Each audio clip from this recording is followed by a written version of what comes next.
Hi YouTube, this is VidHead85 coming at you today with a situation that happened today with me.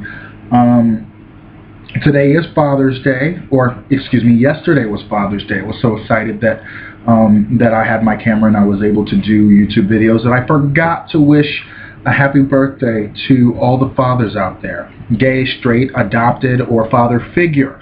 Doesn't matter, really. I think in a world where nacho cheese on my finger, in a world where many kids don't have fathers, I think that many kids are lucky enough to have two. And same thing with moms, you know. That way, if one gets tired of sewing, the other one can sew. But that's so stereotypical. But of course, we all know that all gay and lesbian relationships aren't like that. But anyway, speaking of that, because Father's Day was yesterday, people were wishing everybody, all the fathers, a happy Father's Day, and I was in my locker room. Now, I work at a plant in the sanitation department, and the plant is already pretty much a really, like, testosterone burst, if you will, and the women in there, you know, they got to become one of the guys or, you know, get out, really. It's sad to say, but that's how a man's world, if you will, is. So, and of course, if you are gay, you're not exactly one of the guys. Well, unless you're masculine, then you can float between, I guess, all different areas. Now, me, I'm one of those guys that can float between different worlds, if you will. I'm learning to speak Spanish because I have a lot of Spanish speakers at my work. And and they were saying, you know, yeah, Terry, he said he was gonna learn Spanish, and all of a sudden, you know, he's saying stuff like, "Tu tienes basura," do you have garbage? Or no, puerta cerrada, close the door, stuff like that. And then they wish me a happy Father's Day, and I'm like, no, I'm not a father yet.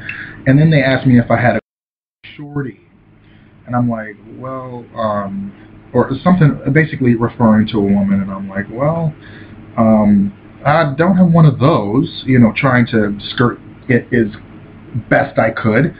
And then he's like, oh, well, you don't like poon? And I'm like, I'm sorry, I don't like poon. Well, all men like poon. And I'm like, not gay ones. And he kind of looked like, you gay?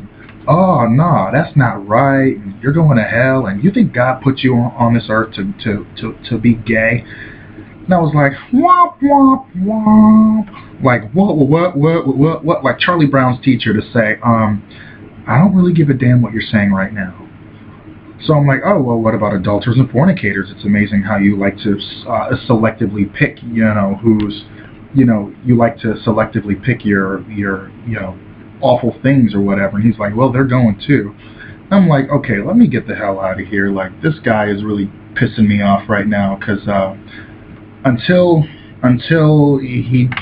I told him I was one of the boys, if you will. So that's one of the ways I, quote, reluctantly came out at work. I wear a rainbow bracelet, this one, all the time, and to think that they probably didn't catch it, which is typical man fashion, if you will. A lot of times Daryl will wear you know, stuff like, you know, some mascara or eyeshadow or something, and I never notice, you know, and yes, it is stereotypical man, so, you know what, I don't care, I just don't notice those kinds of things, so, you know, sue me.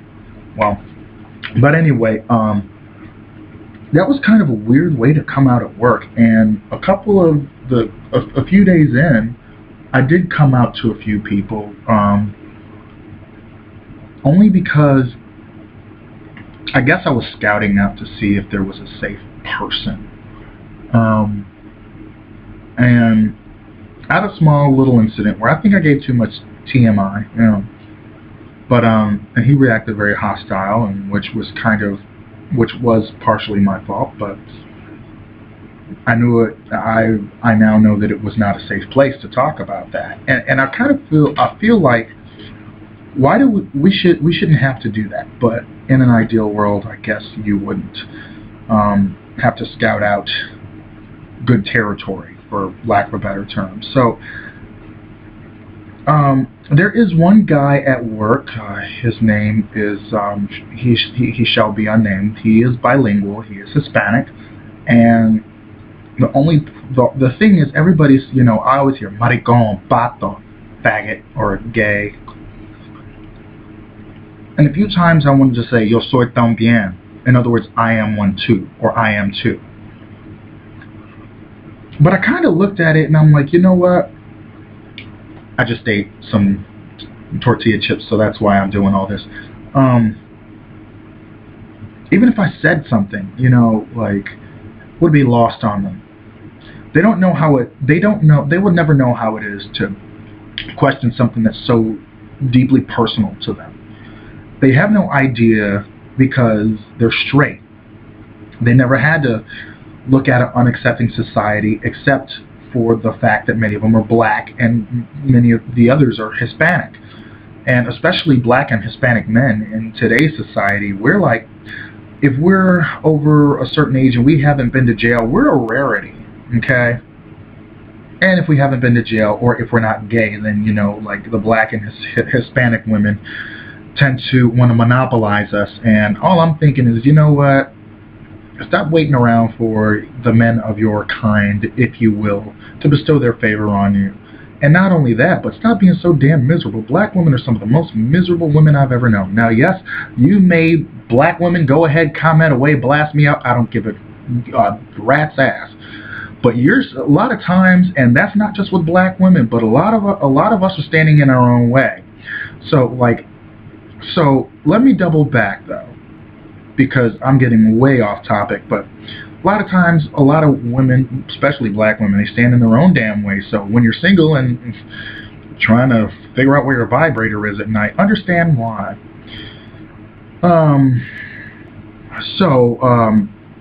I just want to know some of your thoughts about coming out at work. And, you know, if, you know, like, because there was that awkward pause. There's always is. I remember one time I was downtown and this one guy, I had salmon, and I'm like, you know, let me brush my teeth so I don't have salmon breath, so I'm not, you know, yes, I want a job. And they're all, go. Just go. And they were like, and one of the guys was like, well, yeah, you don't want them to think you were eating a woman. I'm like, listen, the closest I'm coming to the sushi is wrapped in rice. And then they just kept, it's crazy how they just keep going on and they just don't get it until you just have to spell it out. Listen, I'm gay. And then there's that wince, like that confused look on their face when they realize, oh shit, I walked into that. Like, I didn't even walk into it. I was like a cannonball barreling through it. So anyway, the whole thing for me was, it was pretty it hasn't been the first, well, obviously it hasn't been the first time I've ever had to spell it out for a straight guy, but it is one of the first times I had to do it at work. I rarely ever talk about my private life here because of the fact that, you know, everybody's straight and, you know, they're doing the poon chasing thing, and sometimes I think that it might be better for me to work in like a gay place, so I could just, you know, like, be included in those what did you do over the weekend conversations and stuff like that. Like, I don't feel comfortable. And, you know, even, I have a lot of straight friends. Well, no, I actually don't. I have more gay friends than straight friends. And the reason why I have more gay friends is because I don't feel comfortable. Like, I would rather, you know, like, it's almost like two black men can talk about some things that a black man and, you know, like, that he can't talk about with other people.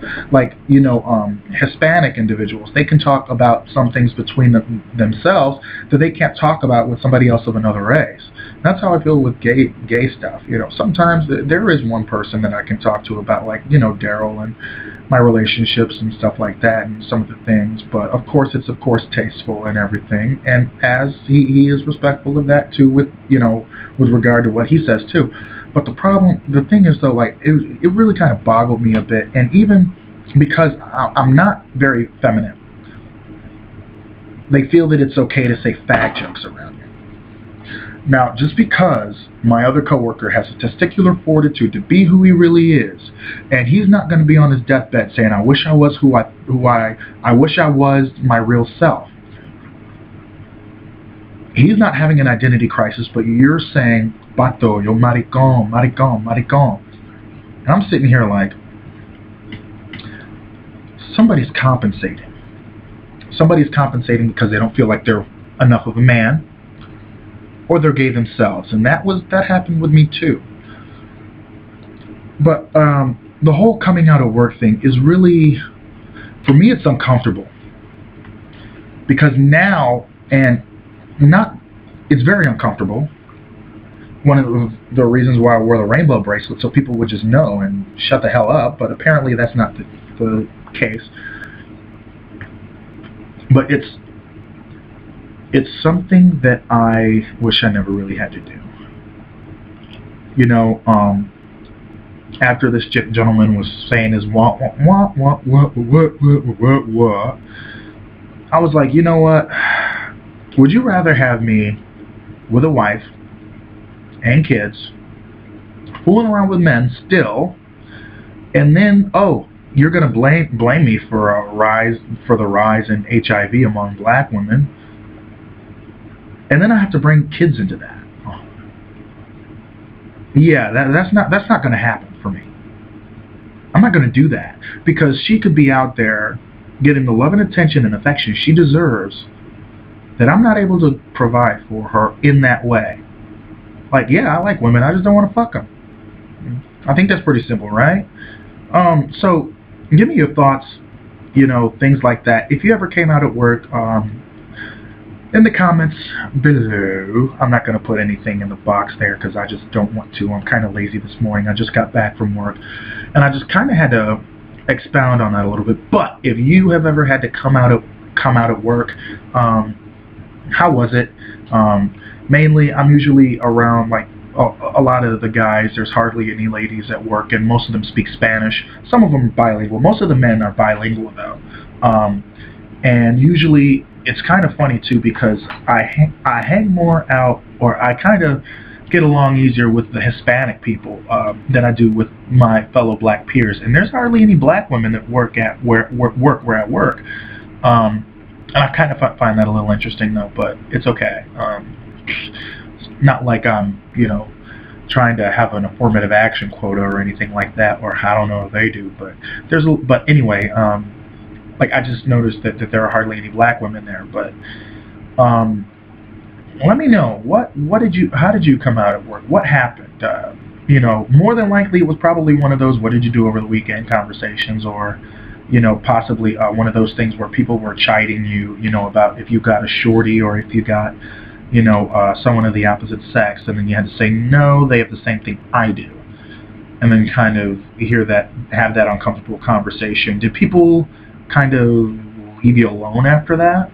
Because I think most of them would probably not even talk to me if they didn't have to, if they didn't have to interact with me every day. And I could live with that. I could really live with that. Because if you are indeed my friend, you're gonna hang around me whether or not. So, rate, like, dislike, subscribe.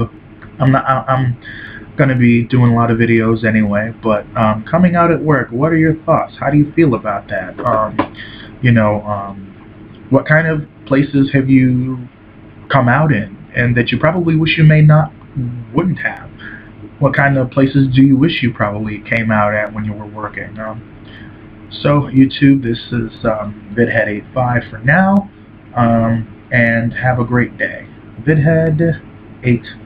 That's going to be my moniker. Bye, folks.